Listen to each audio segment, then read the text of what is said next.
គ្នារហូ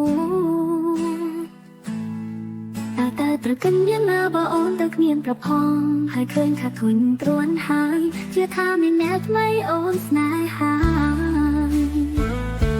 ស្រឡាញ់គ្នាតាំងពីដើមមកអូនតែងប្រាប់ថាស្នេហ៍បងណាំតែអូនទេសុំបានអូនមានអ្នកផ្សេងនៅក្រោយខ្នងហើយប្រាប់បងថាឲ្យរងចាំតើអូនធ្វើយ៉ាងនេះបែបណាទៅបងស្នេហ៍អូនតែអូនមិនទេទៅស្នេហ៍គេបាត់មកទាក់ទងគេហើយបងមិនងងមែនទេណានៅស្នេហ៍អូនចង់តែជប់ស្នេហ៍ហើយឈប់រស់ទេរឿងស្នេហ៍អូនមិនទៅស្នេហ៍គេតើគួរគិនបែបណាទៅតាំងទេថាបងឈួតរហូតហើយណៅនៅកនោះគឺថៃថាអូនគ្មានថ្ងៃត្រឡប់វិញទេគឺបងសម្លាញ់ថាជប់បន្ត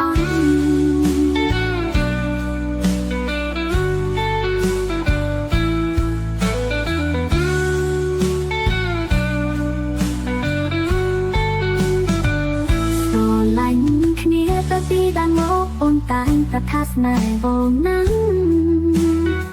តែអូនទេសុំបានអូនមានអ្នកផ្សេងនៅក្រោយខ្នងហើយប្រាប់បងថាឲ្យរងចាំតើអូនធ្វើយ៉ាងនេះបែបណាទៅបងស្នេហ៍អូនតែអូនមិនទេទៅស្នេហ៍គេខ្វាច់មកទាក់ទងគេហើយបងមិនងងមែនទេណានៅស្នេហ៍អូនចង់តែជប់ស្នេហ៍ហើយឈប់រស់ទេ